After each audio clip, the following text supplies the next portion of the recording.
All right. So, first of all, I want to thank each and every single one of you for being here. Like I said, I know you're super busy and you guys have a lot of things going on. So, thank you, thank you, thank you, Widow. And then I think we'll go ahead and move into introductions. So, we've been doing a webinar series for all of our AISES communities. We've been helping them with everything from applications to letters of recommendation to how to navigate the Oasis portal. And so, really, we wanted to pull you guys in because, well, you have the experience. And so, if we could do quick introductions and then we'll just go ahead and dive into it and just have conversation, any advice, stories, insights, really that, you would want to share that I think our students could hold on to and hope as they're navigating through this as well. I think that would be good. So I'll, we'll go first, the student success team, and then yeah, we'll leave it up to our panelists here to take over. So Paseo negada talatu takoto chichalaki ale aniwode de ki yawi talako de geka I nomen. Hello, everybody. My name is Dr. James Wagnon. Everyone just calls me JJ. Please call me JJ. I'm a Cherokee Nation citizen from Tahlequah, Oklahoma, and I currently serve as the Senior Program Officer for Scholarships and Internships here at AISES. And yeah, I'm happy to be here with you all.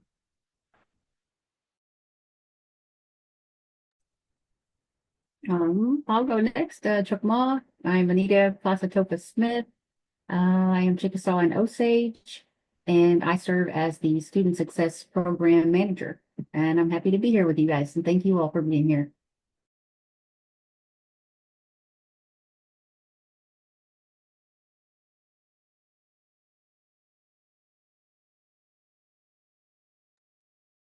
I think that just leaves you, Johnny, if you want to introduce yourself.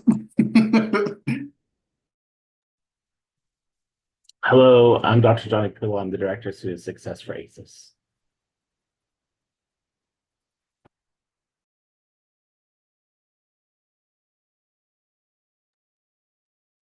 Yeah, I invite anybody on the panel to go ahead and introduce yourself, however you feel comfortable, name, tribal affiliation, your role, where you're coming from. Yeah. Osios Tagwadoa, Hia, Colin, Chichalagi. Hi, my name is Colin O'Reilly. I'm a Cherokee Nation citizen from Muskogee, Oklahoma, and a first-year student at Dartmouth College studying computer science and economics. I'm also a recipient of the Aristocrat and Accenture AISES scholarships. Thank you for having me. Hi, I'm Madeline. I'm a senior at Yale. I'm going to work for Google this fall as a software engineer, and I'm a citizen of the Sault Ste. Marie tribe of Chippewa Indians in northern Michigan. I can honestly say ACES has honestly put me through college, basically. So I'm so grateful to ACES and like happy to talk to anybody about scholarship applications and stuff like that. So glad to be on the panel. I'll jump in. William Tiger. I'm Miccosukee from South Florida. So I spent a few years up in Michigan. So I work for General Motors. I've been reviewing ACES scholarship applications probably 4 or 5 years. So it's always a treat and a humbling experience when you see all the talent and challenges that our students have. So I'm gonna pass it off to who left? Franklin? Nope, that's it. You were, it's just you three right now. And so we'll just dive right in, actually. So starting with our scholars, I think one of the largest conversations that we've been having is the importance of scholarships. We've really been kind of stressing to our students, applying and all those things. And so I'm curious, from your guys' perspectives, if you could touch a little bit on, why do scholarships matter, beyond just the financial aid? Yeah, I can hop in here. Yeah, I think, of course, I am only a first year, but I think scholarships have already kind of shaped my college experience so far beyond just financial aid. They've given me a chance to represent and be involved in awesome communities and events, like speaking here on this panel today and being a part of Dartmouth's AISES chapter, which is something I'm, super proud of. Plus, scholarships mean, I don't have to stress about working long hours at a job. I can put a lot of time and energy into studying, joining clubs, and taking part in leadership roles on campus. For example, I just got back from a finance program in Washington, D.C., and having some extra money for expenses you don't always think about, such as buying nicer clothes for the program, is really helpful because those unexpected expenses will come up for sure in your college experience. And one of the best things that I would say about the scholarships is they prevent me kind of having that financial barrier, allowing me to take part in things such as Argentinian tango is one thing I got involved in this term. And I know you probably don't look at me and envision someone that would be into tango, but I think that's what college is all about, is trying these new experiences. And ACES has really opened a lot of doors for me and prevented me from thinking about that financial barrier. So I'm super grateful for that. Yeah, I would definitely second that. One thing a lot of people don't think about is that when you have scholarship money, you're not having to work 20 or more hours a week at school to help support additional costs. So that definitely gives you extra time to explore things, but also time to study and time to put time to your schoolwork. So I've definitely noticed that on like semesters where I've had more scholarships, my grades have been better because I haven't been working as many hours outside of school. So that's definitely one thing. I'd also say that something about scholarships that's not just financial aid is that it also makes you feel like, your story and your goals matter and that there's somebody backing you who supports you and believes in you. And I think that kind of feeling is invaluable to students, no matter where they are at any stage of college. So I think that feeling is also something that I would add in there. I'll Absolutely. chime in too, even though it was a long time ago since I got any scholarship money, but I did get scholarship money going through school. And one of the things that I really appreciated about that was the stress that it took off of my family. And yeah, you can say it's related, financial related, but I wasn't going to get financial help for my family. They just didn't have the money. Yet, had I been struggling, financially and had to reach out, that they would have really stressed. That would have been a lot of stressor uh, added there. So that's a big plus to not be putting that burden back onto the family.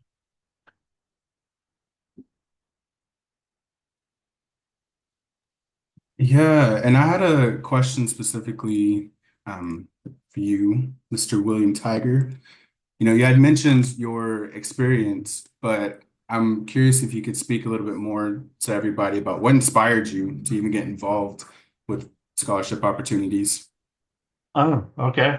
Um, there was a little bit of you really need to do this. You need to you need a little bit of prodding that went on. Now, having said that, I try to find ways that I can help.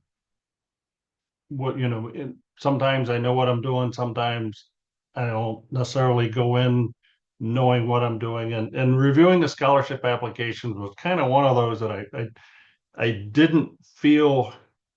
I held off for a little while because I didn't feel I was adequate and ready to do the job. And there was enough coaching that give it a try, right? If it's not for you, if you find out you're not up to it or you don't like it, you can back off of it if you have to. So I did give it a try.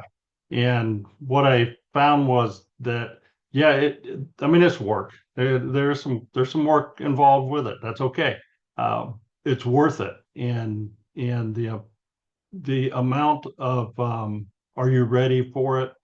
Um, yeah, most everyone is if they're willing to give some time, give us some thought, give some honest opinion.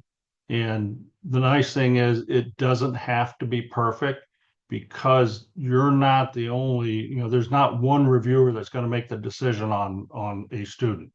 There's going to be a minimum of two reviewers on each one, and so if you're given an honest opinion and the rankings are make sense when you're done, you've done a good job there. So yeah, for me, I was a little hesitant. I did get enough prodding to finally someone finally go, okay, I'll give it a try. Because the worst that can happen is I got to go. I tried and it didn't work. Well, here I think I'm going on probably year number 6, and it'll probably be a year number 7 if you'll have me.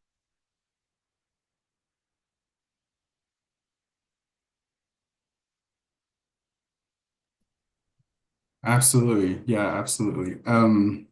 Johnny and Nita, I don't know if either one of you want to ask the next question. If not, I can. And thank you Sure, all for your responses. I'll jump in. The next question we have for our scholars is if you guys could tell us more about how you were able to craft a strong scholarship application, one that you felt really good about, and what did that entail? Yeah, I think when I was crafting my application, one thing I really wanted to focus on was letting my personality and voice shine through.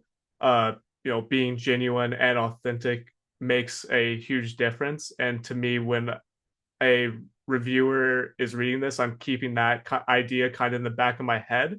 So I don't want it to come across as boring. I really want to make sure I'm punching a story in there and pushing a narrative.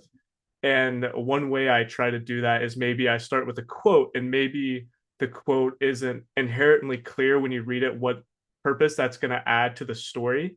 And when you start reading it and going through, it becomes a lot more clear that, oh, this is what he's weaving in. It's a deeper meaning, a deeper purpose. And to me, that really just kind of brings out that indigeneity, and the indigenous side is what I really like to go for, and bring out that kind of spiritual side that maybe the academic writing doesn't get to show. It's very formality, and my personal advice is remove the formality, kind of create your own flow, create your own style of writing. And I think the reviewers can probably attest that that really makes a difference.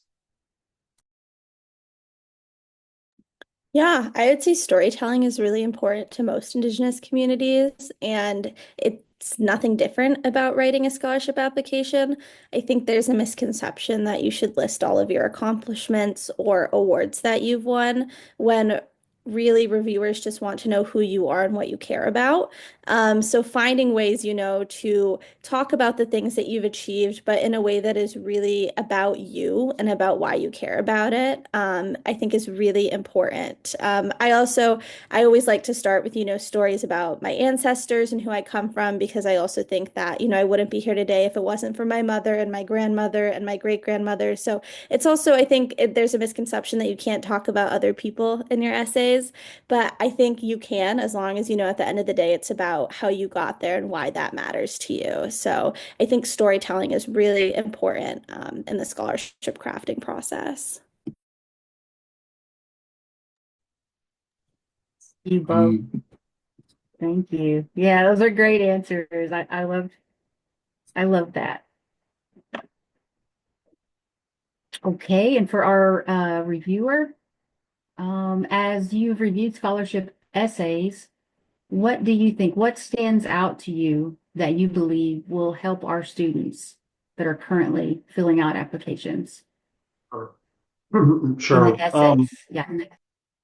There's yeah, we're gonna see the accomplishments, the awards. I mean, between resumes and that stuff comes up, grades. We're gonna see all that's there. In reality, those are a, a smaller, a less significant portion than the storytelling, telling about where you're coming from. What makes a really strong um, application it's got a couple flavors. One, there is some tie back to your tribe, your nation. The strongest ones are there are people that participate in in ceremonies. There are people that go that dance or that go to powwows that know this that their grandmas told them stories or the mothers told them stories. There isn't one that you have to do, but the less strong applications have no tie, and we see those sometimes. Sometimes it's just a hey, I got a computer, I love the computer, and I want to be a computer scientist, right? And I could use the money. It probably could use the money, but that's not a very strong versus someone that can speak to the family ties and speak to the traditions and the importance of getting that education to help the community. So that's kind of the second piece. So what are you going to do with it, right? Are you going to, is it strictly just for your benefit, or is it for the benefit of your nation or the country or the world? I mean, what is that reciprocity that's in there? The ones that can tell that story well uh, will score very high. The ones that don't have any mention, and there will be some, they're going to be lower. And they're just going to be lower, no matter what the grades were, no matter what clubs they were in. That part is that piece of the application is not strong enough to carry not having a story to tell and not being able to relate to the heritage and not being able to describe some reason I'm doing this because here's how it's going to help. Thank you. I think that's great. And we actually have a couple of questions that we were going to ask you, Bill. We were going to have you and Dana kind of go back and forth about your Mhm. experience as reviewers, but I absolutely feel like you um, answer those questions. So I don't know if there are any more gold nuggets you want to maybe give students, or I can pivot and ask Madeline and Colin some Yeah, why don't advice. you give me some time? I'll see if I can come up with a decent response. Absolutely. So, okay, so in the meantime, we'll go ahead and pivot. But, Madeline and Colin, we've been given tips and recommendations and things that we can for students. And I'm curious if either one of you can talk a little bit more about like the technical aspects of it, because I think it's great, right? Anytime you can bring a story in or anytime you can show, we've been telling students like show those examples that you're talking about. But if you have any recommendations or tips and advice that helps you storing, your essays, the proofreading, any of those that would help. Yeah, one thing that I've done year to year that I found really helpful is that most students are applying to more than one AISES scholarship, despite the fact that they are separate applications.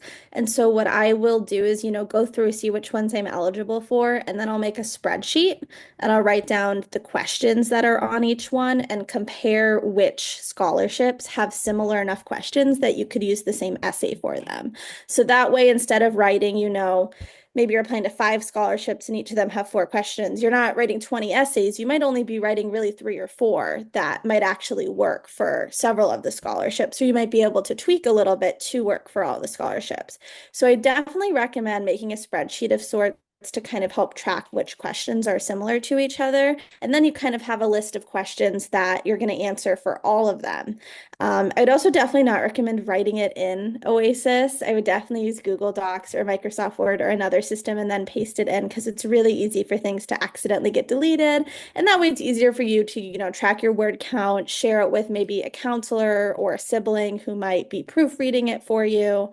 Yeah, so I would definitely just, stay organized. I feel like the Oasis platform can be a little bit overwhelming, especially if you've never used it before, because there's a lot of different buttons and a lot of different things you have to submit on it. So I think staying organized, especially with things like spreadsheets, has helped me maintain, a sense of sanity within the Oasis system. Yeah, I would definitely have to agree with all of that, that organization is key and can help a lot when drafting to try and not get overwhelmed as you're probably viewing a lot of scholarships at once. Yeah, I definitely been there where it's been overwhelming, and I've definitely been one to have my work deleted before. So yeah, keeping it stored is really helpful. And I would say in regards to the technical aspect, I would say try to give yourself plenty of time and do not rush the writing process. I think it should feel very fluid at the end, and you should really aim to create that story and try to find that kind of reciprocity that you're looking for, and how you can tie it back to your community is really important. And kind of talking about your future goals and what you want to accomplish and how you can give back in the future is something that I always aim for.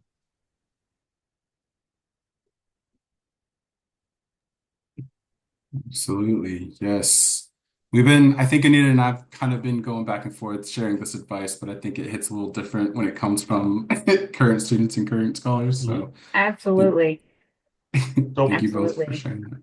so if you don't And I feel mind, like, in listening to in listening to the response or the answers I've just given, I got a couple of things I can give you as a reviewer, and that was a good mention that every application does not have to be unique, right? If I'm looking at an application and I see Madeline is, applied for four different scholarships, there is no negative, there's no points off because she, in some case, maybe it's the exact same story. If it's the exact same question, the exact same story is okay. You don't have to tweak it. Now, if the question or scholarship asked for a tweak on that, a variation on that, provide that. But you're gonna you're gonna be doing a lot of work on these applications, and a good story is a good story, right? Something that shows reciprocity and one is good across all of them. So spend time making sure you got a good story there. Don't don't waste a whole bunch of time trying to come up with five different examples. That I know people do sometimes do that, feel like they've got to come up with a new example for everyone, and that's really not the case.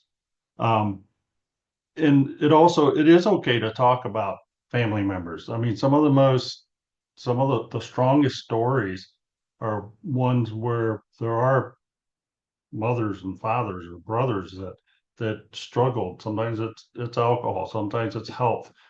Sometimes the students are stepping in and being the caregiver, and great struggle, because that's life, right?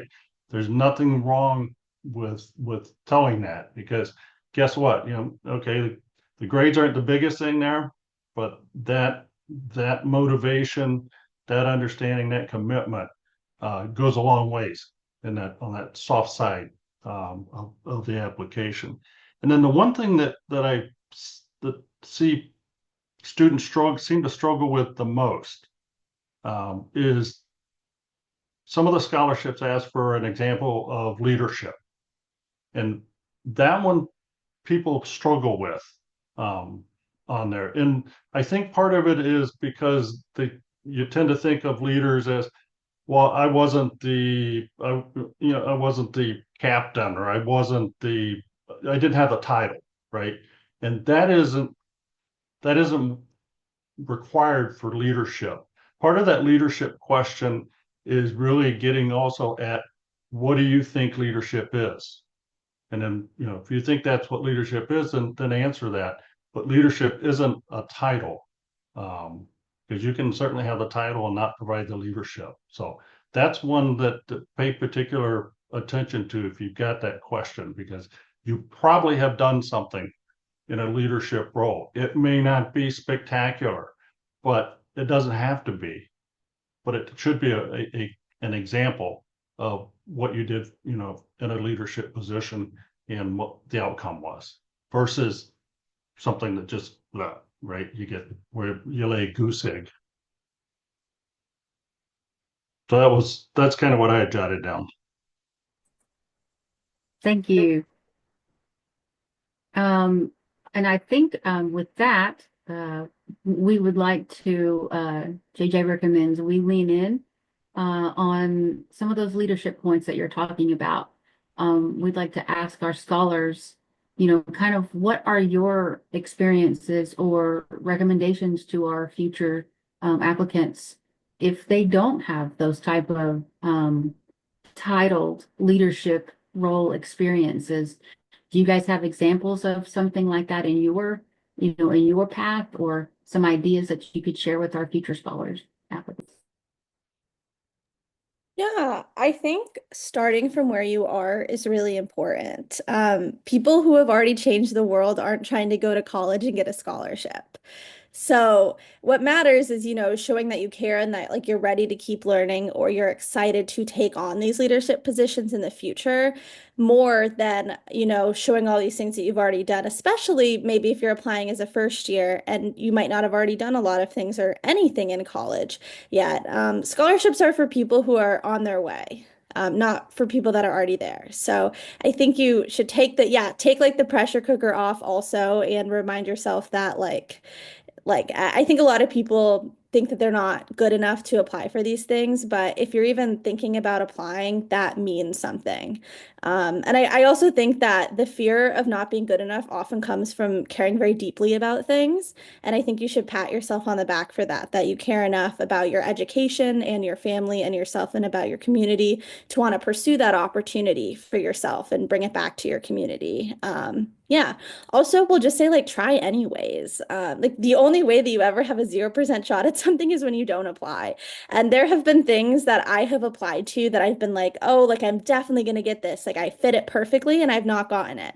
And there's been things I've kind of just applied to on a whim that I've been like, oh, there's no way I'll get this. Like I don't have any qualifications for this. It just sounded interesting and I've gotten it. So sometimes these like kind of processes can also be kind of random and you never know like when things are gonna work out. So I would always try anyways. Yeah, I absolutely agree. If you don't apply, you'll never know the answer. So honestly, I would just always go for it. Don't be scared of rejection. For every acceptance I've gotten, I've probably received 20 to 30 rejections. So seriously, just apply to as many opportunities and scholarships as you can. Take advantage of everything. And in terms of leadership positions, I know a lot of communities don't have access to a lot of those resources or opportunities. So, yeah, really showcasing that in the future you are looking for those leadership opportunities is really important. And plus, if you do get accepted, it is honestly one of the best feelings ever. So just keep putting yourself out there and doing big things.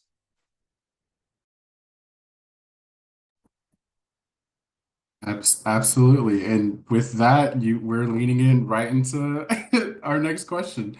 So you both, all of you have, touched upon this, but if we could just draw it out just a little bit more, I think that would be great because I think in all of our segments and our webinars that we've had a lot of students that count themselves out either because of GPA, because on the website, I think there's that 3.0 that we list, or they're worried about, kind of like Bill was saying, maybe that involvement just wasn't as strong, and so we have some potential students who already, yeah, counting themselves out for it. And so the question that we were going to ask next was what advice would you give to those students who feel like they're not good enough for scholarships or any of those opportunities?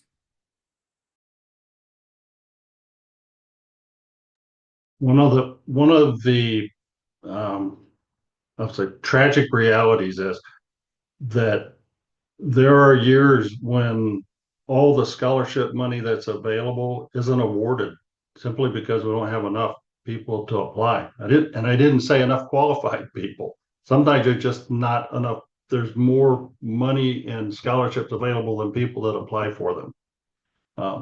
But again, that's not saying apply for something that's totally unrelated, but don't be the one that holds yourself back on that. So give it a try, right? You may learn something, you may get some money, and you may learn something in the process.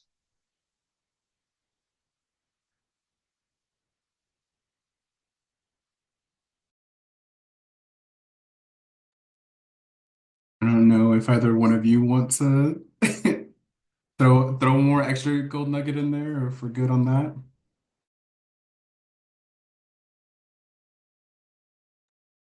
That that was one of our questions from an applicant. They asked the question, because like our scholarships have so many applicants and they feel like you guys had stated, why should I even try? I'm surely not going to be, as high a GPA as this next student or have had as many things happen in my life or maybe not have as many leadership roles. That not good enough feeling that they have. Um, but you guys have kind of already offered up some advice on that. But if you have any more, yeah, like JJ said, we'd appreciate it. I think So one thing I would add that I've been thinking about lately with like my own applications to things is that the exercise of writing about yourself and about your community is never wasteful. So I think there's definitely a lot of rhetoric around, if I don't get the scholarship, I was wasting my time to, put in the effort to apply. But now you have like these wonderful essays that you can reuse and apply next year or apply to a different program with like these similar kinds of writings that you've already done. So I also think like the active reflection upon oneself and your work and then, trying to craft a narrative for yourself is really, really useful to you, no matter whether you get the scholarship or not, is another thing I will say.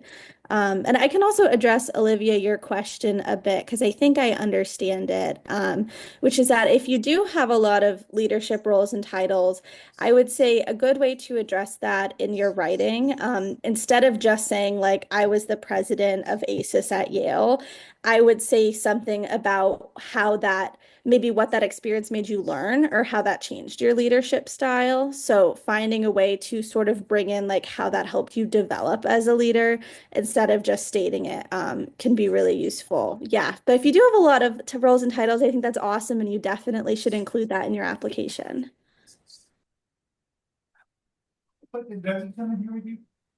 Thank you. Thank you.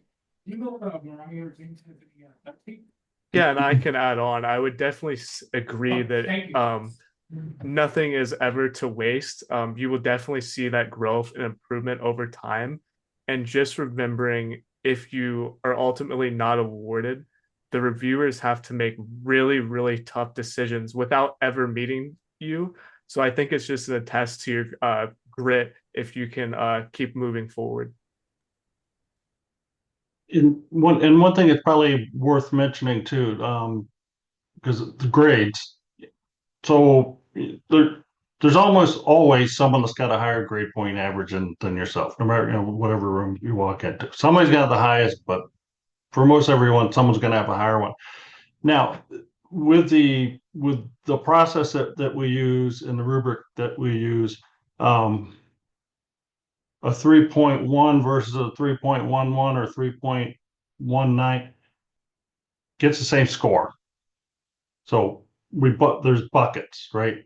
And it's not quite as simple as low, medium, and high, but it's pretty close to that. So yeah, just the fact that someone's going to may have a higher GPA than you do, it actually may not matter much at all on there, because if you're in that one spot in that range, being a little bit higher, a little bit lower doesn't really factor into the scoring, and the other things, the leadership, the reciprocity, the understanding community, etc. Those matter a lot more. Now, if you get a 1.5, that's going to be a struggle, right? But if you meet the minimum on there, don't worry about whether someone's got a higher GPA than you, because they probably will. But that may not be enough to keep you out of the running if the other aspects are strong, and you spend the time doing it.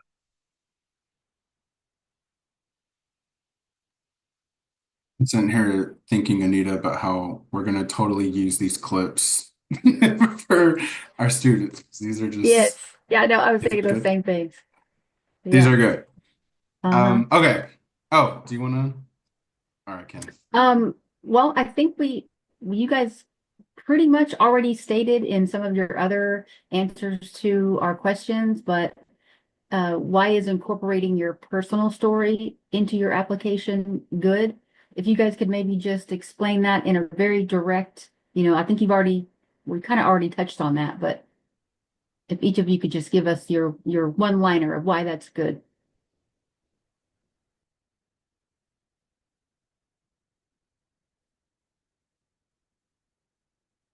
Well, from an evaluator standpoint, we're looking for to understand you and your relationship to your community and what you're looking for in your future.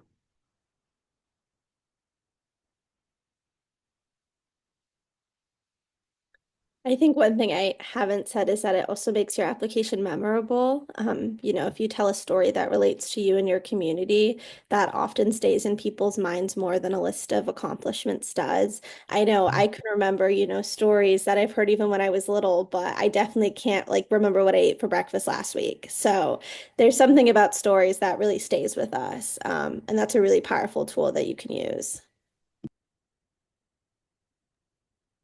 Yeah, and I also think relatable experiences can stand out in a pile of applications, and that can be really helpful. Perfect. Perfect. Thank you. JJ? Right. So obviously you all have a lot of experiences, whether you've gotten the scholarships or you're reviewing them. Um, I'm curious, and I know it's a big question, but if you could let everyone know, we're talking about stories, the technical aspects of it. We're talking about, I think, impact. A lot has come up in these discussions, but what's that biggest lesson you've learned about scholarships?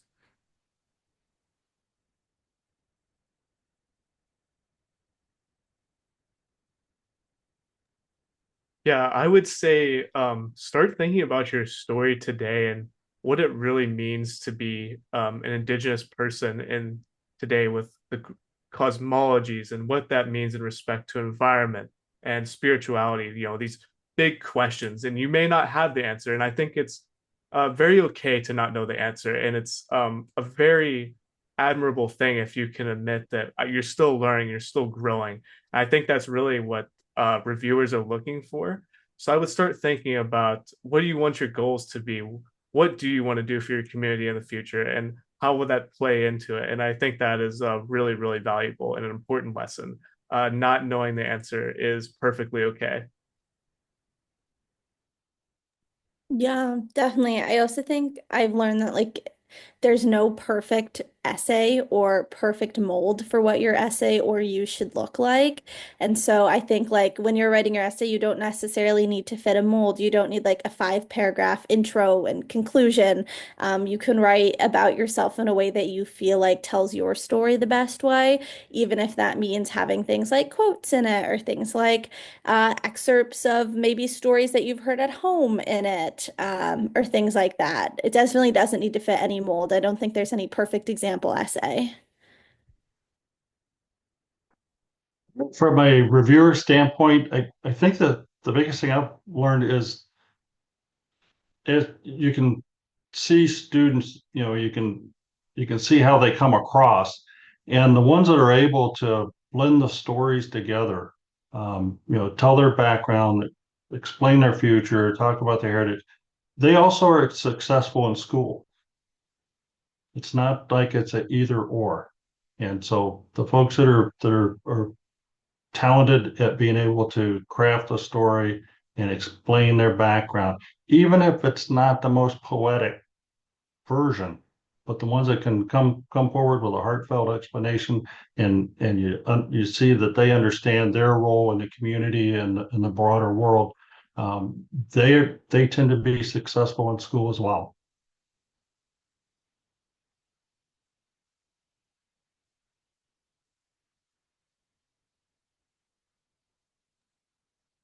Right. So our last question to kind of wrap it up is either from the reviewer standpoint or the scholar standpoint. Again, I think there's a lot of gold nuggets here that we'll be taking in, but what is one small but impactful action that students can take today to set themselves up for success? I'll go first because I can do this one real quick. Get started on the letters of recommendation. You need two. you need two. Um, I've gone through some applications that have just been stellar and they've only got one. That one is a big hit when you don't have two. So start that. You can't start that early enough. Too early, I should say. This is something I'm trying to incorporate into my own life. But keeping a running document of things that you're proud of just throughout the whole year. Because I often forget things that I do that made me feel good or made me feel like a leader in the moment. And when you keep a running list and document, you have a list to look back on, and it's kind of like a bank to start any of your essays from. And it's also, something nice to look at. If like you're feeling self-conscious or feeling like you're not good enough, like we talked about, that running list can help give you the confidence boost to feel like you're ready to apply. Yeah, I would definitely start planning now rather than later. One of my best tips that I have is jot down your ideas on your notes app on your phone. Like if you go on a walk and you suddenly have an idea, it does not hurt to put it on your phone so you can reference back later. I found that very helpful when starting the writing process, just being able to look at my notes and looking at, oh, hey, that was a great idea I had, but I wouldn't have remembered that if I didn't write it down. So I think that can be really helpful. This is so great. This is such great advice from all of you. Right. I think now we'll open it for any questions. If there's anybody that wants to ask anything, any more advice, now would be the time.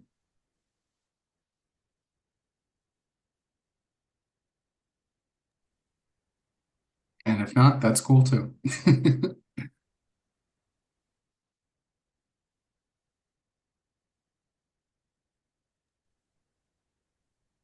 Going once, going twice. So All right.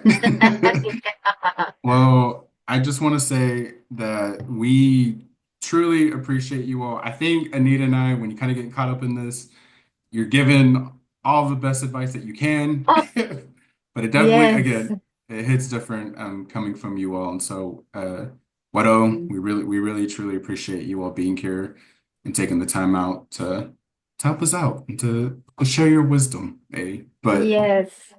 And don't be yes. surprised if you are scrolling Facebook or Instagram and you hear yourself speaking, because we're going to be playing your golden nuggets for all of our audiences in the future, if you don't mind.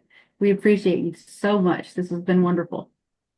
Absolutely. So I'm just gonna stop recording.